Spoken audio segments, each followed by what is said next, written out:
Everyone, Nicole here. So I am back in the Beetle today in beautiful Flagstaff, Arizona, and it's just a gorgeous, gorgeous September day. I always say this is the time of year that seduces people into moving to Flagstaff because it's so gorgeous. It's post-monsoon, everything is green and in bloom, and then winter comes. Anyway, something about driving the Beetle, which I don't usually drive. It's not my daily driver. It's actually my daughter's car.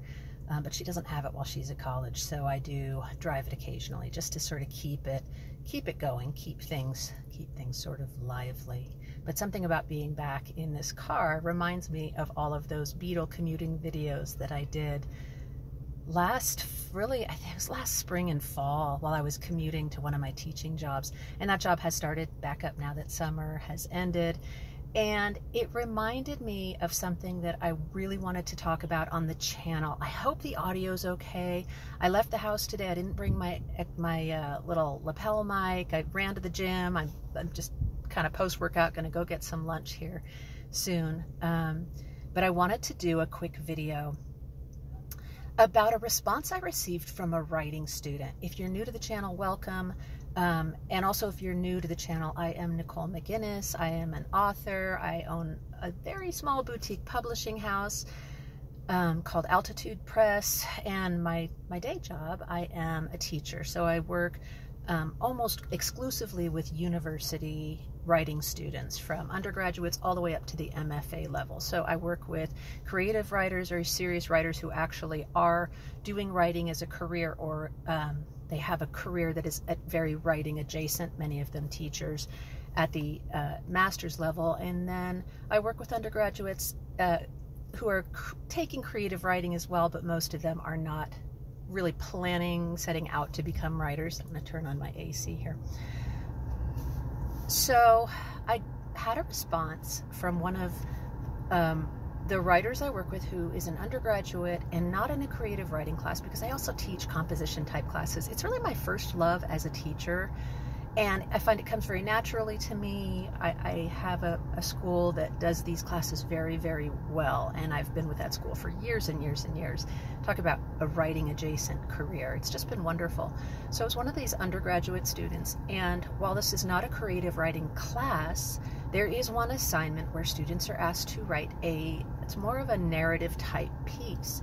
And I read hundreds of these throughout the year. And I really enjoy them because they tend to be more personal pieces. They tend to be more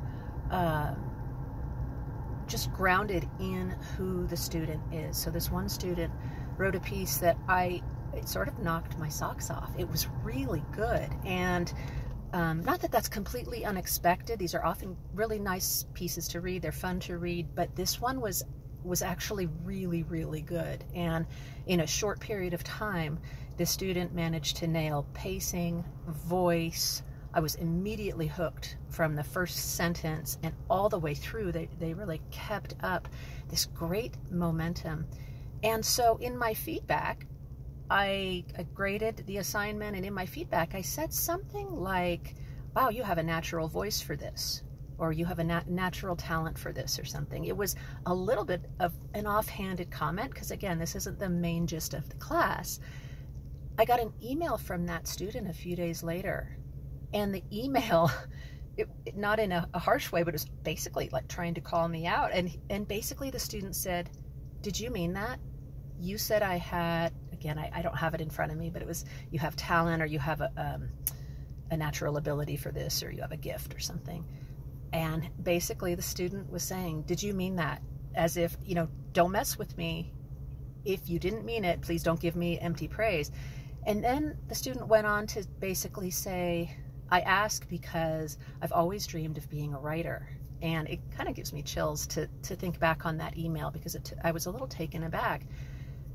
And immediately I wanted to say, I don't hand out empty compliments about writing. I don't think we're doing anyone any favors. I think constructive criticism is really important, but not empty comments. This is really good, when really there are problems with it, especially for someone who is seriously trying to increase their skills as a writer. So again, the student was saying, I really want to be a writer. I know I had promised back in high school, but I'm just worried that I don't have what it takes, or that it would just be a waste of time, and just proceeded to discuss in that email so many of the most common concerns I hear from writers, and the MFA level writers, who some of them who have already been published and who are serious, already working writers and with serious talent. I hear these same things from those writers as well. I don't know if I really should do this. I don't know if I'm good enough. The imposter syndrome can be very real. The fear of rejection can be very real. The sense of, who am I to think that I can be a writer? Especially those of us who have held writers in very high esteem, to a very high level of, wow, this is what I want to do. These are kind of my heroes, some of them. And so I thought that was interesting. And again, I just wanted to do a quick video on that, just to relate that it's so common. If you in your writing life are sometimes thinking, what am I doing? I'm wasting my time. I just got another rejection, or I just had a bad writing day and I just feel like I don't even know what words are at this point. We've all been there if we've been doing this long enough, right? Take heart. You're not alone. And that in itself doesn't mean, yes, you absolutely are going to be a bestseller someday. But it means keep those questions and those insecurities and those fears in their place, please. Get back to the writing, get back to the editing, get back to the revisions, get back to reading.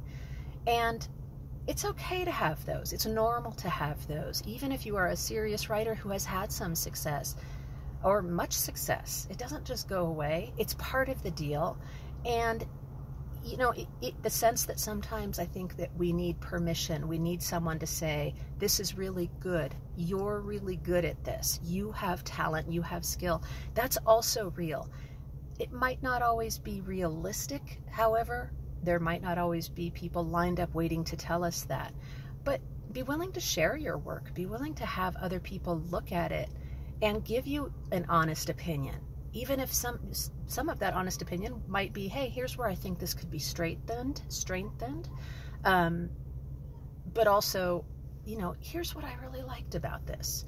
And take it all in, the good and maybe what feels like it's not so good. Because I'm going to tell you, to be able to share your work, receive feedback on your work, what works and what doesn't, especially from someone who you know is not going to be trollish about it, right? Someone who, they're not going to give you empty flattery, but they'll let you know where it's good. And if you've been working on it and you're awake in your writing, I'm going to be doing another video about that soon. If you're not just, as Truman Capote said, that's not writing, that's just typing. If you're not just putting words one in front of the other at random, but you're actually putting heart and thought into it, the odds are there's some really nice moments in there.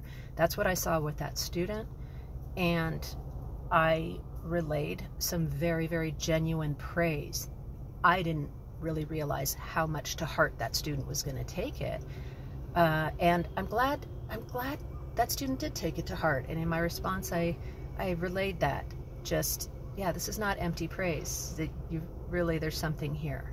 So if you need to, find those people, find a writing group, find peers in a writing program. If you're in a writing program, find just friends, people who know notebooks, who know words, even if they're not writers themselves. Find the people who will remind you, yeah, there's good stuff in here. Keep going. And that's it. That's it. So that's the video for today. I want to say thank you to my new subscribers for being here, and to those who leave comments. I do not upload videos all the time, especially during the teaching year, because my schedule does get really packed. I also have an anthology coming out, which I'll be doing a video about soon. So unfortunately, the YouTube channel tends to get bumped down a little bit in the priority list, but I'm very happy to see comments. I'm very happy to see likes. I'm thrilled to see new subscribers. So also never hesitate to let me know what you'd like to see addressed topic-wise. I'm always open to ideas. So anyway, have a great day and get back to the writing, and I'll see you soon.